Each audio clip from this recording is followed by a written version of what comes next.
물론 여긴 국민 라디오. 나란히 가지 않아도 우리는 하나. 세상은 힘들게 해도 우리는 조합원. 우리는 하나.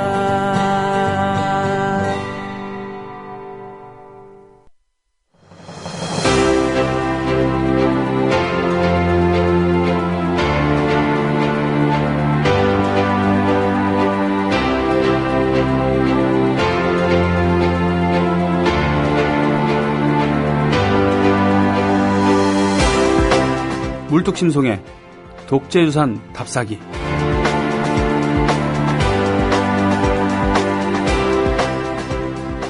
옛말에 서울 간사 가본 사람과 가보지 않은 사람이랑 싸우면은 가보지 않은 사람이 이길 수도 있다라는 거.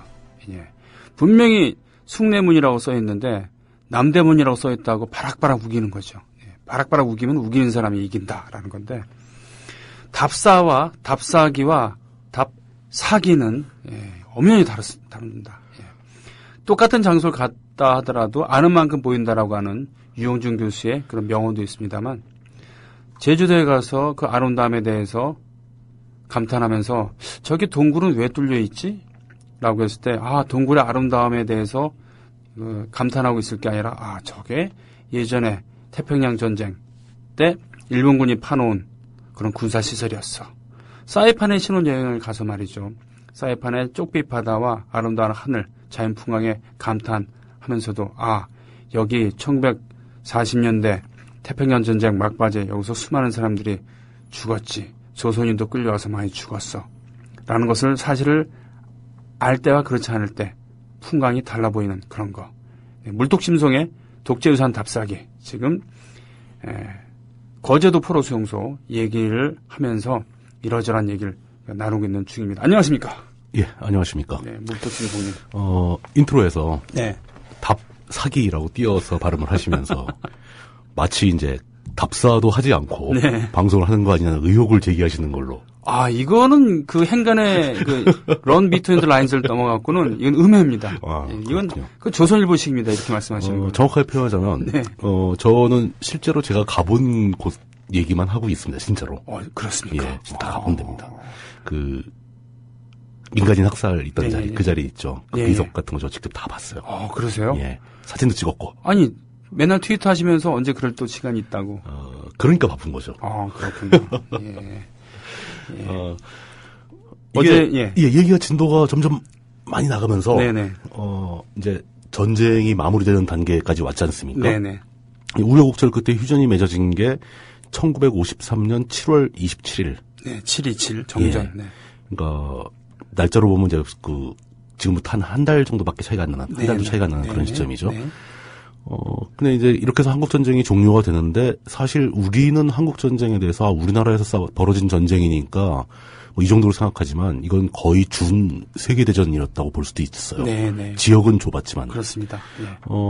전 세계에서 우리가 이름을 알 만한 나라들은 거의 모두 참전을 했거든요. 네. 직접 참전한 국가가 참전했다는 것은 병력을 파견한, 전투병을 파견한 그런 국가들이죠. 네. 우리 남한 쪽 편에서는 대한민국, 미국, 영국, 호주, 네덜란드, 캐나다, 뉴질랜드, 프랑스, 필리핀, 터키, 태국, 그리스, 남아공, 벨기에, 룩셈부르크, 콜롬비아, 이디오피아까지 16개 국가가 전투병을 파병했어요. 전투병을 파병한 나라만 16개 그렇죠. 이제 물론 이제 뭐 몇백 명, 몇천 명 보낸 나라도 있고, 미국 같은 나라는 거의 한 30만 이상의 병력을 투입했고요. 병력을 보내지 않더라도 의료 지원을 한 나라가 스웨덴, 인도, 덴마크, 노르웨이, 이탈리아 등 5개국. 네. 그 다음에 의료 지원이 아니라 이제 물자나 재정 지원까지 한 나라는 20개국. 그렇군요. 그러니까 사실상 우리가 나라 이름을 많이 말지 못합니다. 그렇군요. 우리가 아는 나라들은 다 들어왔다고 봐도 됩니다. 2차 세계대전 이후에 불과 5년 뒤에 벌어진 일이고요. 또 때는 이때다 그래서 2차 세계대전 때 과잉 생산된 무기, 포탄. 그런 것도 다 쓰고. 네, 이런 것도 때는 이때다 그래서 완전히. 그러면서 이제 2차 대전 끝나면서 유엔이 한참 이제 세계적으로 주목을 받던 시절이라 다들 이제 한몫 끼려고 여기서 빠지면 왠지 안 될 것 같은 그렇군요. 그런 느낌이 드는 거죠. 예. 북한 쪽 북한 편으로 참전한 나라는 이제 그 북한 조선민주주의인민공화국이 주도적인 국가였고 중화인민공화국과 소비에트 연방 3개국이 직접 병력을 파견을 합니다. 무기도 지원 많이 하고요. 그럼요. 그러니까 사실 이 세 나라는 전쟁 당사자라고 볼 수도 있죠. 그렇군요. 의료 지원국은 체코슬로바키아, 폴란드 인민공화국, 헝가리 인민공화국, 불가리아 인민공화국, 루마니아 인민공화국 등 5개 국가죠. 아이고, 동구권에서 사회주의 형제 국가대에서. 그러니까 이제 러시아 혁명에 이어지면서 그 유럽 쪽에서 이제 같이 공산화된 나라들이 많이 있었지 않습니까? 그래서 그 나라들이 다 참전을 한 거죠. 그렇군요. 그리고 이제 그 흥미로운 게 기타 지원국이 또 있습니다. 병력은 참전 안 하고 북한 편에 지원을 보낸. 이제 그게 몽골. 그리고 인도가 북한 쪽에 지원을 했었습니다. 그랬군요. 이거 일반인들 거의 잘 모르실 거예요. 예, 몰랐습니다, 정말. 그 인도는 우리 편이 아니었어요, 그때는. 이거 인도적으로 말이 안 되는데, 이거. 예. 근데 지나면서 이제 계속 상황이 바뀌는 거죠. 그리고 이제 다들 아시겠지만, 한 60년대 말 70년대까지만 해도 전 세계적으로 외교 활동은 북한이 우리보다 훨씬 앞섰었습니다. 외교뿐입니까? 경제력도 우수했고요. 뭐 그런 얘기도 차츰 나올 거고요. 나라의 효율도 솔직히 말씀드리면 북한이 훨씬 높았죠. 53년도 7월 27일에 휴전 협정이 성립이 되고 8월 28일에 이 휴전 협정을 유엔에서 인준을 합니다. 한 달 지난 다음에. 그러니까 그 유엔 총회에서 결의 711호로 해가지고 인준이 되면서 사실상 전쟁이 세계적으로 공인된 휴전이 된 거죠. 그 전쟁 행동, 그러니까 그 적대 행동, 군사 행동은 다 중지가 됐습니다. 그 전쟁이 끝나고 포로들은 다 갈 대로 갔으니까 거제도 포로 수용소에 관한 이야기는 여기서 사실상 끝이 나는 겁니다. 이제 거제도 포로 수용소에서 벌어진 갈등과 폭력, 그런 일이 왜 벌어졌던가, 왜 거제도가 그렇게 커졌는가, 뭐 이런 얘기를 해왔고, 거제도에서는 사실 벌어지지도 않은 그 방공포로 석방에 대한 이야기를 하다 보니까, 그 방공포로 석방이 왜 벌어진 거냐라는 대로 얘기가 흘러갔고, 그 배후에 이승만이 강력하게 원했던 한미 상호 방위 조약 체결 문제가 있었다. 그 한미 상호 방위 조약이 전쟁이 끝나고 나서 체결됨으로써 한미연합사 체제가 구축돼서 오늘날까지 온다. 라는 얘기를 던져놓고 이렇게 그냥 끝내면 안 되죠. 그렇죠. 그래서 오늘은 그 거제도 포로 수용소와 거의 관계가 없는 얘기지만 내용상 연관이 있는 일종의 외전 형식으로 한 편을 더 가져가고 그렇게 함으로써 이 거제도 포로 수용소 시리즈를 마감하는 걸로. 그렇게 진행을 해보도록 하겠습니다. 일종의 AS 격인 것도 있고요. 그러니까 이번 편의 내용은 그 한국 전쟁이 끝난 뒤에 그 한미 상호 방위 조약이 체결되고 그로 인해서 만들어진 한미연합사 체제가 여태까지 남아있는 건 사실인데 과연 그 시스템이 우리한테 어떤 영향을 줬는가 이걸 생각해 보자는 거예요. 어떤 영향을 주었는가? 물론 이제 뭐 한미연합사가 언제 설립되고 뭐 한미 상호 방위 조약이 언제 맺어지고 이런 객관적인 사실들도 중요합니다. 근데 그 맥락이 현재 우리 사회에 어떤 영향을 주고 있는가? 저는 이게 바로 그 독재가 우리에게 남겨준 하나의 유산이라고 보는 겁니다. 우리 얘기를 먼저 하기 전에 휴전 이후에 북한 얘기도 좀 해야죠. 간혹 제가 이제 멘션을 받는 것 중에서 왜 그 남한의 문제점을 그렇게 얘기를 많이 하면서 북한 얘기는 안 하느냐라고 물어보시는 분들이 가끔 계세요. 북한 얘기도 하고 싶죠. 북한도 굉장히 중요하지만 첫 번째 북한에 대해서는 솔직히 말씀드려서 잘 모릅니다. 제가 북한 땅을 가볼 수도 없고 북한엔 자료도 없고 뭐 물론 그렇다고 해도 북한에서 제가 아는 이야기를 해드릴 수는 있어요. 그래서 이제 그 이번 참에 아예 휴전 이후에 북한이 어떤 식으로 변화되었는가를 간단히만 정리를 해보고 넘어가겠습니다. 하지만 근본적으로 북한은 저는 우리나라는 아니라고 봅니다. 우리 국가가 아니라고 보는 거죠. 한민족이긴 하지만. 민족이긴 하지만 물론 한민족에도 여러 국가가 있을 수 있습니다. 그렇기 때문에 우리 민족의 그 양대 체제겠지만 우리 체제 안에 우리 사회 안에 벌어진 문제점 뭐 인권 문제라든가 이런 걸 다룰 때 자꾸 북한 인권 문제 얘기하면서 그게 더 중요하지 않느냐고 얘기하는 것은 전 동의하지 않습니다. 물타기죠 일종의. 그렇죠. 그거는 이제 북한 사람들이 걱정할 문제고 우리는 우리 문제를 더 집중을 해야죠. 북한에서 도와달라고 하면 기꺼이 도와달라고 요청을 하면 얼마든지 도와야 됩니다. 인도주의적 입장에서. 그렇지만 그 이전에 우리가 섣불리 나서 돕겠다고 하면 별로 좋은 일은 아니죠. 예를 들면 옆집에서 싸우고 있는데 도움도 요청하지 않았는데 거기 가고 개입할 수는 없는 겁니다. 대신 도와달라고 하면은 도와주고 대신 신고는 할 수 있죠. 쟤들 싸워요 이러면서. 그렇죠. 그건 이제 하나의 어떤 그 공권 역할 관리 체제에 있는 사회니까 알릴 수는 있는 거죠. 북한은 휴전 이후에 크게 성장을 하지 못한 걸로 보입니다. 아, 그래요? 예, 예. 그러니까 이게 굉장히 북한에 대한 얘기는 피상적일 수밖에 없어요. 네, 뭐 데이터가 네. 다 통제되어 있기 때문에 알 수가 네, 없다는 얘기죠. 네. 그렇지만 확실하게 밝혀진 걸로 보면은 이제 한국 전쟁 과정에서 벌어진 문제들에 대한 책임을 그 김일성이 권력을 잡게 되면서 네. 다른 정치 세력한테 모두 다 뒤집어 씌우고 그렇죠. 무서운 숙청이 벌어집니다. 네. 예를 들자면 박헌영이죠. 남로단계의 네. 박헌영 네. 바로 숙청이 됩니다. 예. 그리고 뭐 김무정, 예. 네. 그런 사람도 숙청당하죠. 연안파라고 하나요? 예, 예. 그러니까 이제 뭐 러시아 계열, 중국 계열, 또 남한에서도 남루당 계열 이런 사람들을 다 제거해 버리는 거죠. 나중에 가면은 심지어 자신의 그 세력 기반이라고 할 수 있는 갑산파까지도. 그렇죠. 예. 그러니까 그 1인 독재 체제를 굉장히 아주 초반부터 네. 강력하게 구축을 한 겁니다. 네.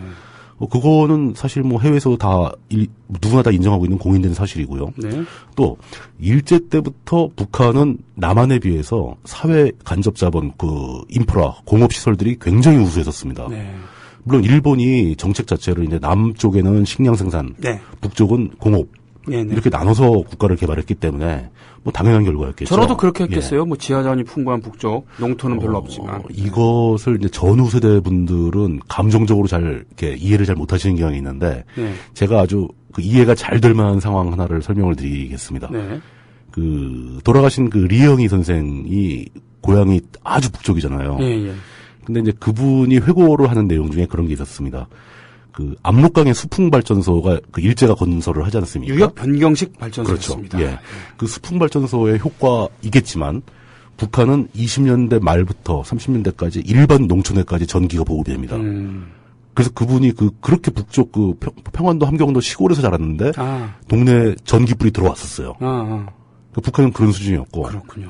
그러면 남한은 언제쯤 전기가 들어오는가? 예를 들어 남한의 막 평택이라든가 이런 시골 농촌에 네네. 전기가 들어온 시점. 네. 70년대에 들어와서야 전기가 보급됩니다. 평택에? 예. 수도권에 가까운 평택에? 예, 예. 그 심지어 뭐 물론 이제 전기가 순차적으로 보급이 되고 이제 각 지역별로 차이는 있었지만 이게 소규모 막 한 50호, 100호 사는 소규모 농촌에는 전기가 보급된 시점이 굉장히 늦습니다. 네. 또 보급되었다 하더라도 전력의 양이 부족해가지고 뭐 전기 제품을 쓰는 건 상상도 못하고 그냥 이 조그만 그때 이제 와트를 촉이라고 그랬는데 뭐 5촉, 10촉 이런 조그만 전구에 불 켜놓는 정도. 30촉도 아니고. 예, 30촉 그런 건 나중에 쓰기 시작했고요. 예. 그러니까 이 한 40년 정도의 공업화의 격차가 있는 겁니다. 그렇군요. 이게 좀 약간 좀 잘못된 거지만 북한에 비해서 상대적으로 체제 우월성을 강조하기 위해서 네. 남한의 모든 정권은 이 남한이 북한보다 못한 구석이 있다는 것을 의도적으로 숨겨왔어요. 아하. 그렇기 때문에 사람들은 의뢰의 해방 이후 전쟁 이후도 계속 남한이 잘 산 거로 생각합니다. 저도 그런 줄 알았어요. 예. 하지만 남한의 경제력이 북한을 압도하면서 이기기 시작한 것은 70년대 들어와서라는 거죠. 전력 상황이 안 좋기 때문에 예. 전력을 다해서 일을 한 끝에 죄송합니다. 네, 그렇군요. 예. 전력을 다한 개그를 치셨습니다. 네, 예. 예. 근데 이제 문제는 북한이 그렇게 앞선 공업 시설을 갖고 있었다고 해도 그 자원들의 상당 부분이 전쟁을 통해서 파괴가 돼 버립니다. 미군의 폭격을 맞고 미국의 거의 북한 전역이 다 초토화되는 상황인 거죠. 그 폭격에 대해서 책을 작년에 내신 분이 계신데, 예, 그렇죠.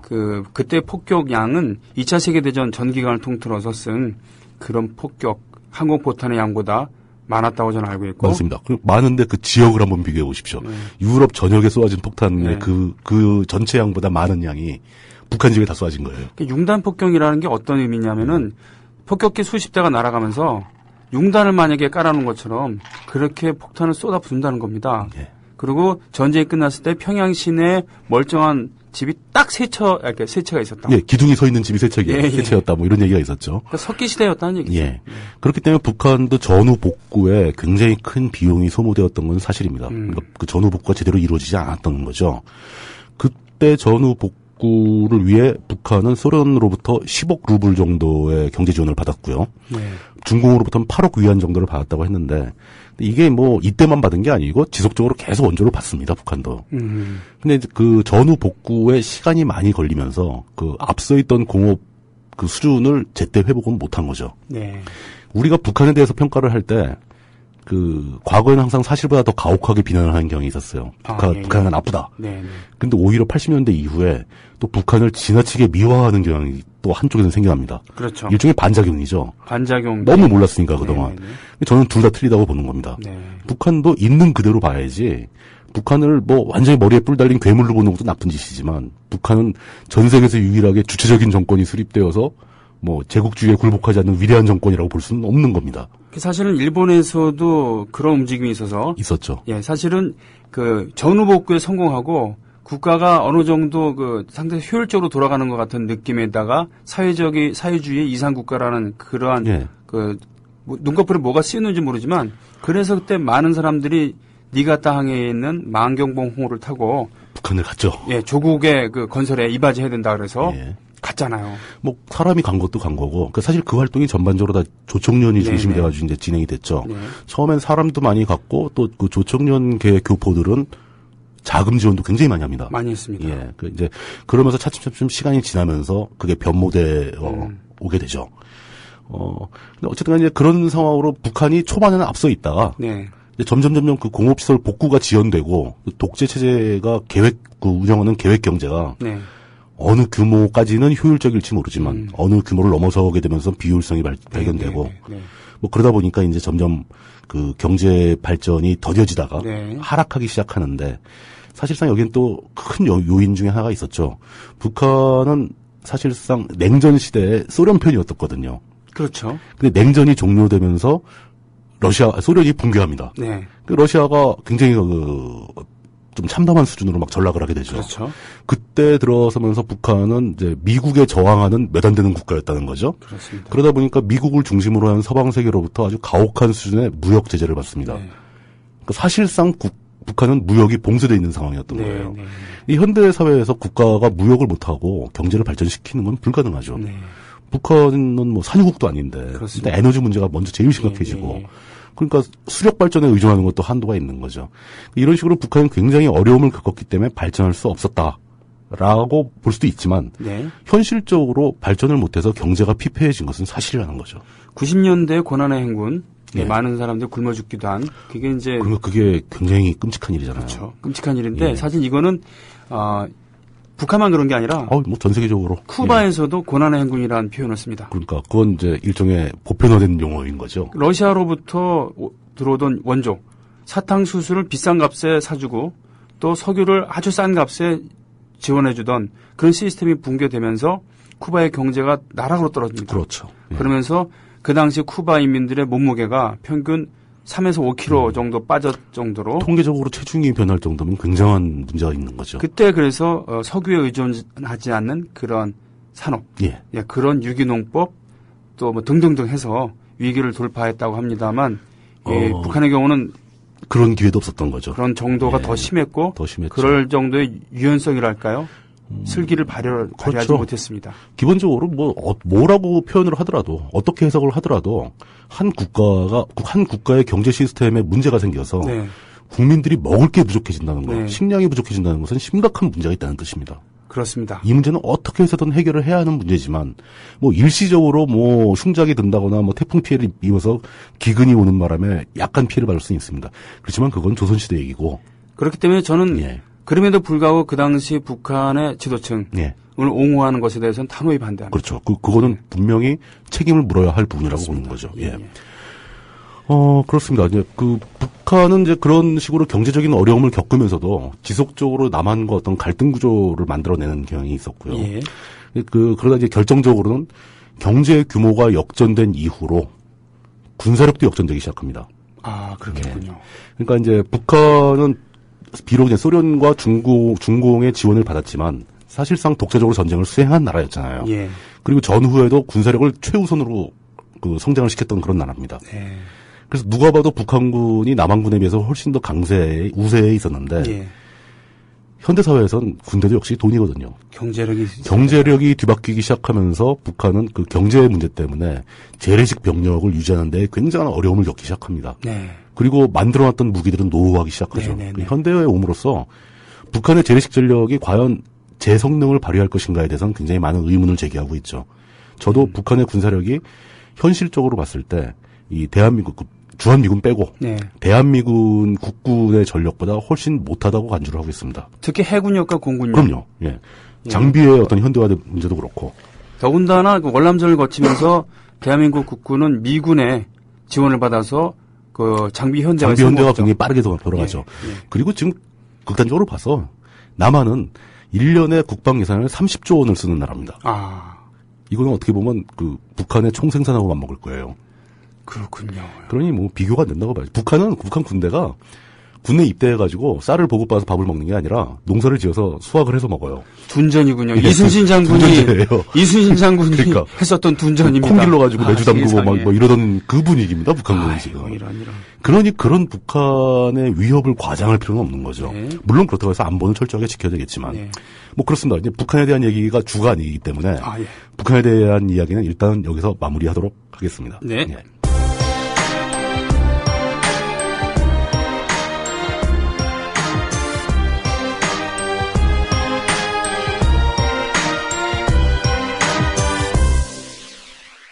중간 얘기 나왔습니다. 뭐 이런 굉장히 새로운 시도도 한번 해보고. 그럼 자연스럽게 넘어갔네요. 예. 좋습니다, 아주. 자 이제 우리나라로 돌아와서 전쟁이 끝나갈 무렵부터 이승만은 미국에게 지속적으로 한미 상호 방위 조약을 맺어줄 것을 요청했다라는 얘기가 나왔습니다. 네. 예. 근데 그 미국이 그걸 꺼려합니다. 그 미국은 굉장히 뭐라고 표현해야 되나 독립성이 강한 나라라서. 다른 나라와 어떤 군사적인 조약을 맺는 것을 굉장히 꺼려합니다. 그렇습니까? 예, 그러니까 어떤 조약에 의해서 자동으로 참전을 해야 된다거나 이런 것에서 부담을 느낀다라고 표현할 수 있는 거죠. 참견은 많이 하는 주제에. 그렇죠. 예. 그러니까 또 이 사람들은 그 문서화된 약속은 무조건 지켜야 된다는 그런 게 있지 않습니까? 그래서 이 조약 같은 걸 굉장히 중시한다는 거죠. 그렇군요. 그래서 함부로 못 해주겠다. 예. 그런데 이제 그럼에도 불구하고 유럽에서 이제 나토가 결성이 되죠. 네. 그 나토도 사실 미군이 주도해서 만든 거거든요. 네. 군사조약이거든요. 네. 그 상황에서 뭐 독일 같은 경우는 이제 분단된 독일은 당시에 진짜 작전권을 다 나토에 넘기고 막 그랬었습니다. 그러니까 이승만은 이제 그런 사례를 자꾸 든 거죠. 네. 쟤들은 저렇게 해주면서 왜 우리는 안 해주냐. 네. 얘들 필리핀하고도 맺었고 일본하고도 맺었으면서 왜 우리는 안 해주냐. 네. 그랬는데 미국이 가장 고민했던 것은 주한미군 남겨놓고 그러고 다 좋은데 이승만 저 할아버지가 또 북진 통일하겠다고 쳐들어가면 어떡하냐. 이거를 가장 우려했던 것으로 보입니다. 그렇군요. 저 똘끼를 우리는 감당하기 힘들다. 저 할아버지. 그리고 또 하나는 어떤 그 유연성.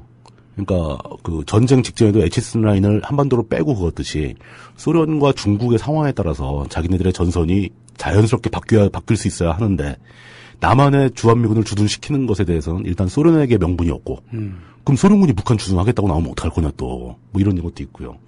명분도 없고 유사시에 자기가 뒤로 물러설 수 있는 여지도 없는 거고 자기 군대가 거기 남아 있으니까. 그러니까 이런 어떤 고정화된 문제를 좀 두려워했던 것 같습니다. 뭐 그런 평가들이 많이 있고요. 근데 이제 그래서 미적미적 거리니까 이승만 대통령이 방공포로 석방이라는 진짜 기상천외한 짓을 해버린 거죠. 휴전 협정 자체를 못 맺게 하겠다 우리. 이게 사실 이해가 안 가는 게 한 나라의 대통령이 어떻게 자기 나라가 하는 전쟁을 빨리 끝내겠다는 걸 반대하고 나섰는지 이해가 안 가지만 그런 일이 있었습니다. 깽판 부린 거예요. 깽판을 친 거죠.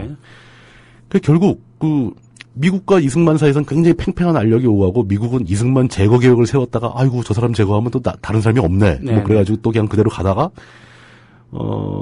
조약이 맺어집니다. 원래 또 우리나라에선 48년 정부 수립 이후부터 대한민국과 미국 사이에 협정들이 꽤 있었어요. 48년도에는 한미 군사안전잠정협정이라는 게 있었고요. 49년도에는 대한민국 정부와 미 합중국 정부 간의 주한미군 군사고문단 설치에 관한 협정이 있었습니다. 이거에 의해서 고문단만 남겨놓고 병력을 다 뺏었죠. 그리고 50년에는 한미 상호 방위 원조 협정이라는 게 있었습니다. 그러니까 남한의 방위를 위해서 미군이 군사 원조를 하겠다. 했는데 이 조약 맺고 몇 달 있다가 전쟁이 터진 거잖아요. 그래서 이 조약에 의한 군사 원조는 그 평시 군사 원조가 아니라 전쟁 원조가 돼버린 거죠. 이런 얘기를 막 들으면서 이승만이 이제 굉장히 어렵게 협상을 진행한 것으로 보입니다. 이승만의 성과를 긍정적으로 평가한 쪽에서는 이때 이승만의 외교력이 최고도로 발휘되었다. 라고 평가를 해주기도 합니다. 뭐 저도 그렇게 크게 반대하고 싶은 생각은 없어요. 미국의 의지와 다른 조약을 이끌어냈다는 점에선 높이 살만합니다. 그래서 결국 53년도 8월 8일에 휴전 직후에 서울에서 변형태 외무장관과 널레스 미 국무장관이 대한민국과 미 합중국 간의 상호 방위 조약이라는 가조약의 체결에 변형태 외무장관, 화수분 등을 쓴 수조 변형로의 형제입니다. 그렇습니다. 그 이분이 그때 이 협상 과정에서 굉장히 고생을 했다라는 후문이 있어요. 네. 왜냐, 미국에선 이거 이상 안 해준다. 그리고 이승만 이건 받을 수 없다. 네. 그리고 막 그 사이에서 왔다 갔다 하면서 아주 고생을 했겠죠. 네. 네. 그런데 8월 8일 날 그 서울에서 그 가조약이 맺어지고 네. 10월 1일 한 2달 정도 있었던 차이가 있죠. 워싱턴에서 공식적으로 양국의 대표가 모여서 조인을 합니다. 네. 근데 그리고 나서 54년 1월 15일에 다음 해 초에 한국 의회가 비준을 하고 1월 26일엔 미국 상원이 비준을 합니다. 네. 그럼 이런 조약이 이제 효력을 발휘할 때가 된 거죠. 근데 비준이 다 된 이후에도 그 조약 내부에 비준서 교환 문제가 걸려 있었고 그걸로 인해서 법적 효력이 발휘되지 못하고 계속 지연이 됩니다. 그 비준서 이제 세부 명시를 다 해야 되는데 그 문서에 합의가 잘 안 되는 거죠. 네. 그 결국 시간을 많이 끌다가 54년 11월 17일에 가서 거의 한 1년을 소모한 다음에 가서 한미 합의 의사록이 체결되고 비준서가 교환되고 네. 실질적인 효력이 발휘되는 거죠. 그리고 이게 사실은 굉장히 급하게 협상을 한 겁니다. 전쟁 지금 막 끝났는데 네. 바로 그냥 그 가조약 맺고 몇 달 있다가 막 조약 맺고 뭐 양쪽 의회에서 다 인준하고 1년도 채 안 돼가지고 실무 협상까지 다 끝났다. 네. 이거는 한국 측에서 굉장히 서두른 거죠. 예. 미국은 일부러 시간을 끌고 예, 뭐 이런 느낌입니다. 이 조약 자체는 전문이 있고 본문 6개항의 본조약과 기타 부속 문서가 많이 있는데 뭐 실질적인 내용들은 뭐 크게 뭐 복잡한 건 없습니다. 그냥 양국이 서로 지켜준다. 그리고 양국이 둘 중에 하나가 침공을 받으면 공동 대처한다. 그렇군요. 이런 내용입니다. 근데 이제 내용이 재밌어요. 1조의 내용이 뭐 몇 줄짜리인데 다 읽어드릴 필요는 없고 네.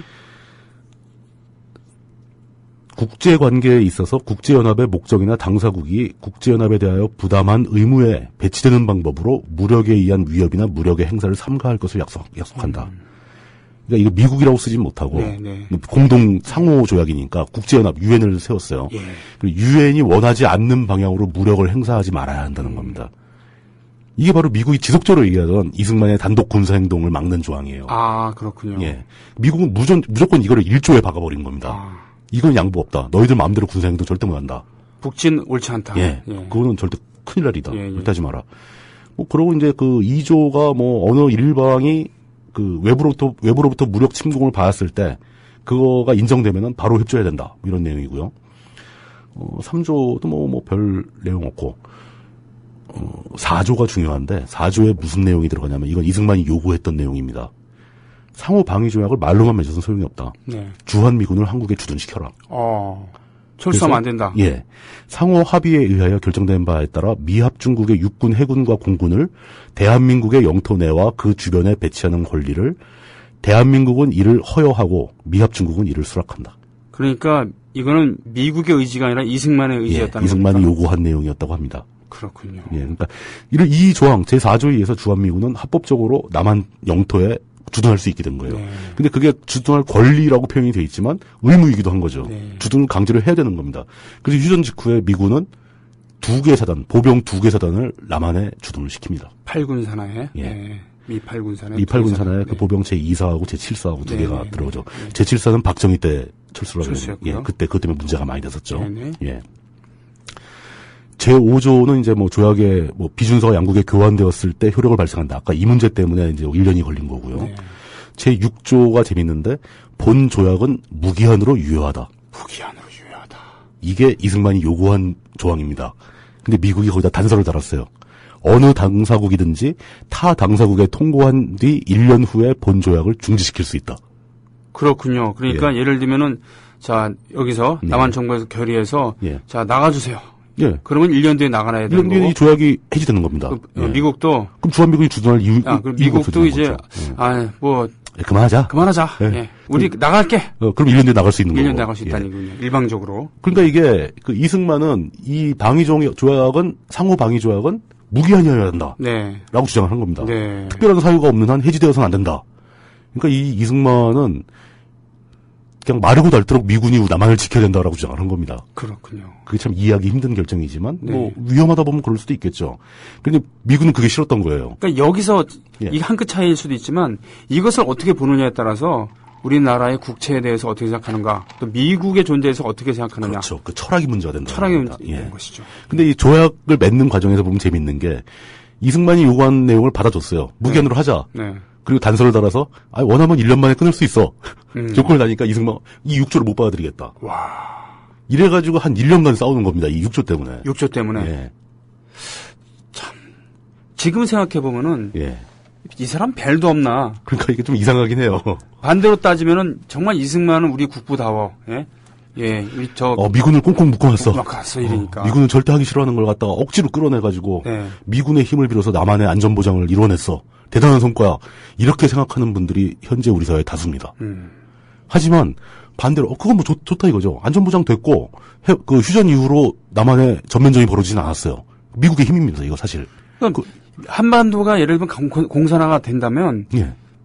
일본 때문이라도 예. 그 미국한테는 아주 불리하거든요. 그렇죠. 그렇기 때문에 한반도의 전략적 중요성은 그때나 지금이나 매우 중요합니다. 그렇죠. 어떤 면에서는 미국은 결코 남한을 포기하지 않았을 거예요. 그렇지만 방식이 예. 꼭 영원히 마르고 닳도록 주한미군이 한국에 주둔해야 되는 것인가. 예를 들어서는 결국 이 문제 때문에 휴전 직후부터 지금까지 북한은 주한미군 철수가 가장 큰 이슈로. 주일미군도 있고요. 예. 오키나와에 공군기지가 있습니다. 그 남북 간의 분쟁의 가장 핵심 키워드가 됩니다, 이게. 예.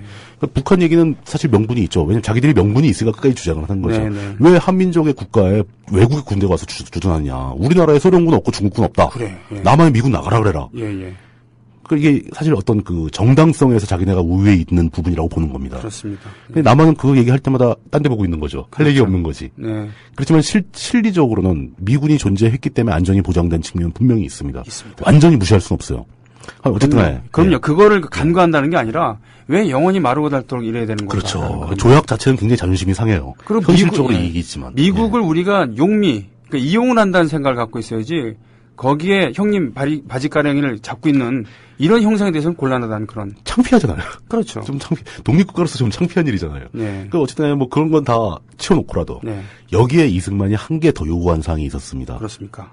주한미군이 주둔하고 있다고 해도 전쟁 나서 이 사람이 다 철수해버리면 어떡하냐 이거죠. 네.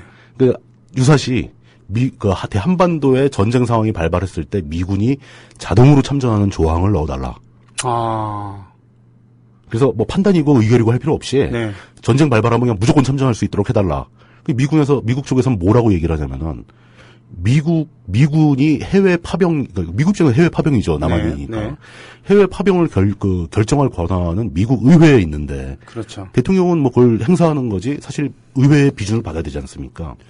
그 자동 참전 조항이 들어가면 이건 의회의 권리를 침해하는 거다. 그래서 이 조약 자체를 의회에서 인준해주지 않을 것이다. 네. 라고 설명을 합니다. 네네. 이승만 끝까지 우겨요. 네. 미국은 끝까지 못 해주겠다 그러고. 네.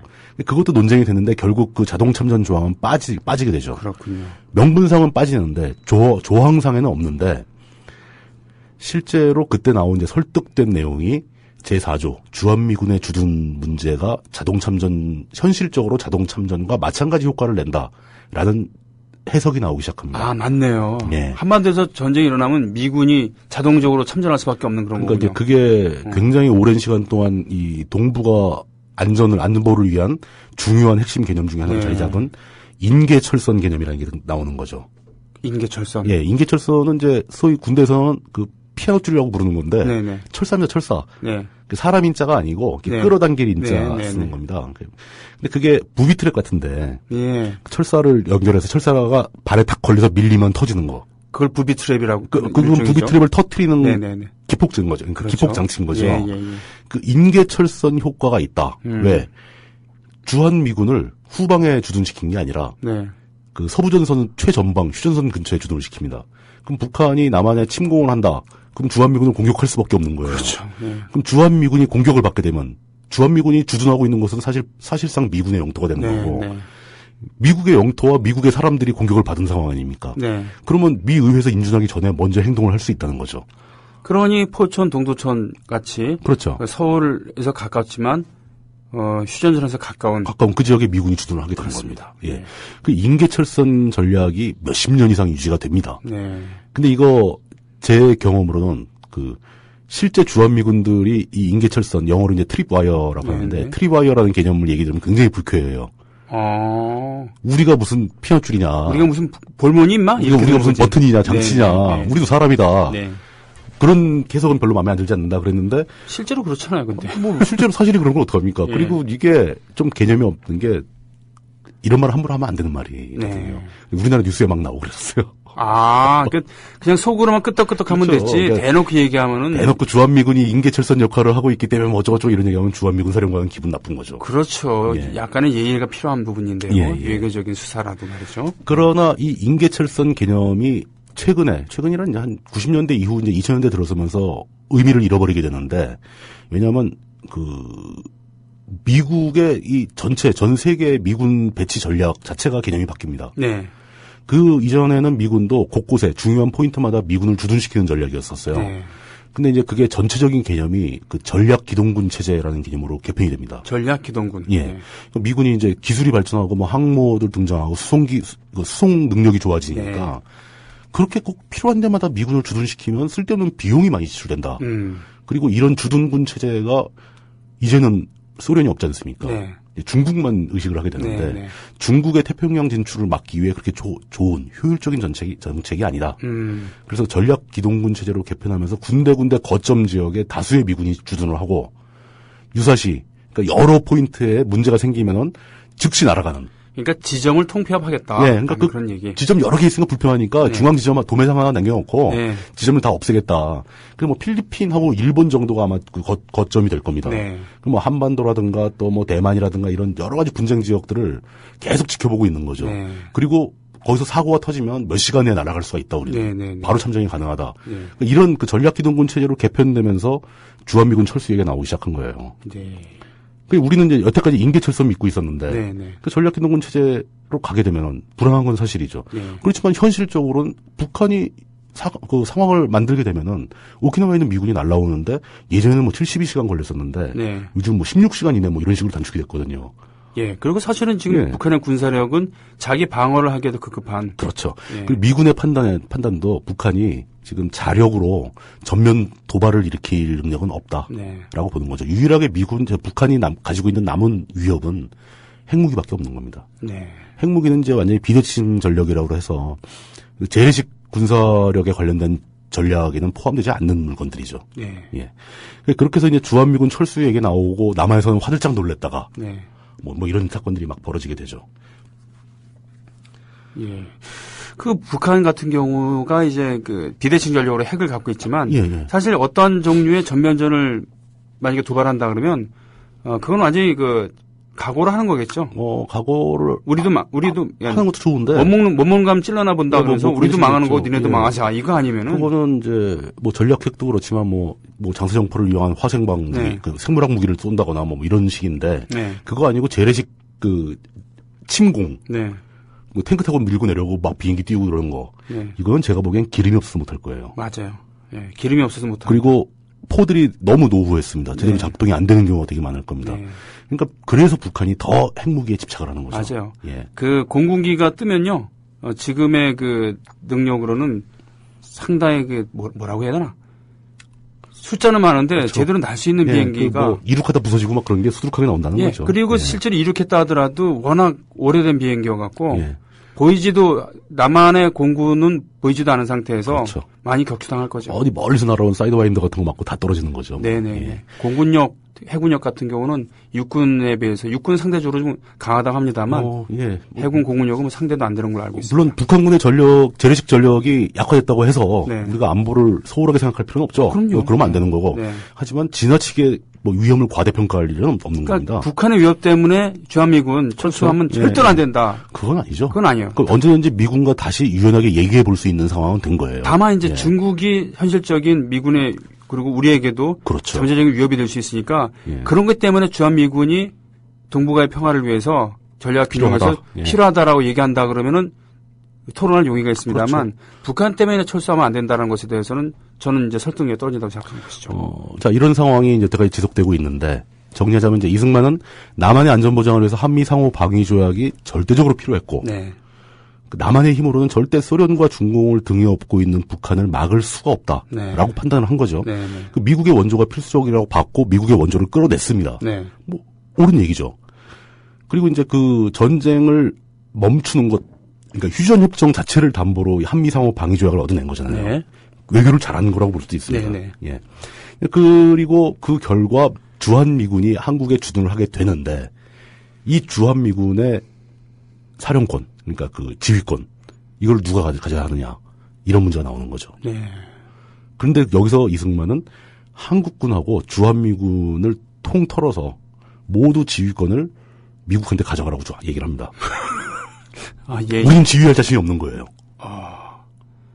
좋게 얘기하면 책임을 그렇게 지우겠다. 예. 예, 라고 할 수도 그러니까 있겠습니다만. 이제 그게 지난 시간에 말씀드렸지만 군 정권과 군 영권으로 구분했을 때 군 영권을 통째로 미국에 넘기고 싶어 했습니다. 네. 사실 이건 미국도 당황을 하는 거예요. 왜냐하면 그렇죠. 남의 나라의 군 영권을 받는다는 건 굉장히 그림이 안 좋거든요. 네. 그래서 미국도 그거에 대해서 굉장히 망설이다가 물론 뭐 미국이 우리나라 군사 원조도 하고 경제 원조도 하고 솔직히 말씀드려서 해방 직후 전쟁 직후에 미국의 원조 없었으면 우리 다 굶어 죽었어요. 그렇죠. 네, 그건 사실입니다. 네네. 창피하고 부끄러운 일이지만 사실이에요. 그렇지만 군령까지 넘기는 게 필요했을까? 네. 이건 좀 약간 의문이 있다는 거죠. 네. 그래서 공식적으로는 어떻게 되느냐? 미국도 체면이 있고 남들 보는 눈이 있으니까 그 군령권을 자기네가 받지를 못하고 한국군과 주한미군은 남한을 총괄하는 유엔 사령부가 있어가지고 유엔 사령부의 지휘를 받는다. 네. 유엔의 사령부, 군사 사령부를 설치한 겁니다. 그 휴전협정 자체를 유엔이 맺었지 않습니까? 그렇군요. 그러니까 휴전협정을 지키기 위해서 벌써 이미 북한과 합의하에 군사정전위원회라는 게 설치가 돼요. 네. 그건 북한군 5명, 유엔군 5명에서 구성되는 위원회입니다. 이 위원회가 하는 일은 휴전협정을 어느 놈이 위반하는가 이걸 감시하는 거예요. 네. 근데 휴전협정을 위배하지 않는 평상시에 군대 지휘 같은 거에는 그 정전위원회는 개입을 안 하죠. 그러니까 미국에서 유엔군이 조직을 하나 더 만들어라. 네. 그 유엔군 사령부를 만들어서 유엔군 사령부가 그 군사 지휘권을 다 갖게 만들어버린 겁니다. 한국이 가져가려니까. 네. 미국이 자기네가 받긴 좀 그렇고 그 중립국인 유엔한테 주자. 이게 그림이 더 좋지 않냐. 그래서 유엔군 사령부가 한국군과 주한미군의 모든 그 군사 사령권을 다 갖게 되는 겁니다. 네. 그렇게 되는 겁니다. 예, 그렇게, 그 체제가 또 한참을 가요. 근데 이게 진짜 좀 솔직히 말해서 어이가 없는 게, 네. 그 공식적으로 그렇게 돼 있지만 또 웃기는 게, 그 유엔군 사령부의 인적 구성을 보면은, 네. 이제 반텀은 미국인이고 반텀은 한국인입니다. 네. 그 미국인들은 누구냐면은, 그러니까 유엔군 사령부 내에서 근무하는 미국군 장교들을 다 모아보면은, 네. 그 사람들이 바로 주한미군 사령부가 돼요. 별도 조직이 있지만 인적 구성이 겹치는 겁니다. 옛날에 80년대, 예. 50 때 각 반의 반장들, 예. 그리고 부장들 다 모아놓으면은 바로 정화위원회가 구성되는 그렇죠. 그런 거죠. 똑같은 거죠. 네. 그리고 한국군도 거기 포함되는데, 그 한국군 그 장교들 다 모아보면 그 사람들이 바로 뭐냐면 합동참모본부예요. 네. 이런 식인 거죠. 네. 이게 진짜 명분이 눈 가리고 아웅 수준으로 구성이 돼 있어요. 네. 그러니까 실질적인 지휘권이 그 주한미군이 갖고 있는 겁니다. 그러나 모양은 포장은 중립적인 유엔군이 갖고 있다. 네. 남한의 안전보장을 위해서. 일종의 당위전입니다. 네. 네. 포장이죠. 네. 뭐 이렇게 해서 쭉 시간이 흐릅니다. 53년 휴전 이후에 60년 4월에 이승만이 물러날 때까지 네. 4.19로 인해서. 근데 웃기는 건 이승만이 4.19로 물러나면서도 이 사람은 진짜 미국이 없으면 남한이 망한다고 생각을 했는 것 같아요. 네. 확고한 신념이 자기가 정권을 내려놓고 쫓겨나는 거죠. 네. 그 상황에서 연설문의 말미에 이 얘기를 넣었습니다. 한미 상호 방위 조약은 남한의 생존을 위해서 너무나 필수적인 거니까 다음 정권을 누가 갖게 되더라도 이거는 유지해달라. 그 부분에 관한 진정성이 있었군요. 네. 그냥 철석같이 믿은 거예요. 네. 뭐 좋습니다. 진짜 이 사람은 남한의 어떤 구조가 유지되기를 바랬던 거, 그건 인정합니다. 그리고 그걸 하기 위해서 필수적으로 미국의 힘이 필요하다고 생각해서 끌어온 것까지 인정을 하고, 떠나는 자리에서까지 미군을 계속 붙잡고 있어야 해. 막 유언처럼 얘기를 하는 거죠. 그것도 인정합니다. 북한에 만약에 이러한 유형의 지도자가 있었다고 한다면은 소련군이나 중국군이 계속 주둔하고 있었겠고. 근데 이게 너무 웃기잖아요. 네. 근데 어떻게 그걸 그렇게 철석같이 믿을 수가 있는지. 북한에 지금 그렇게 돼 있다고 한다면은 남한에 있는 저희가 보기에도 진짜 이상한 거 50년 동안 욕하고 있었겠죠. 예. 저건 북한 땅이 아니고 소련 땅이다 뭐 이런 식으로 욕했겠죠. 니네 말로 괴뢰다. 예. 그러니까 북한이 지금도 남한을 미국 땅이라고 우기는 게 그것 때문에 그런 거예요. 그렇죠. 사실은. 니네가 괴뢰다. 우리 북괴 아니다. 우리는 자주 국가다. 이러면서 말이죠. 이런 상황에서 이승만이 정권을 빼앗기고 박정희 정권이 들어섰습니다. 네. 박정희 정권 입장에서는 그대로 체제를 거의 유지를 했어요. 이 유엔군 사령부가 그대로 유지가 되고 그 시스템을 그대로 유지하고 있었는데 문제는 엉뚱하게 터진 겁니다. 유엔이 네. 시간이 지날수록 유엔이 점점 약해지는 거예요. 아하. 그러면서 해외에 사령부 같은 군사 조직을 유지하기 싫다. 네네.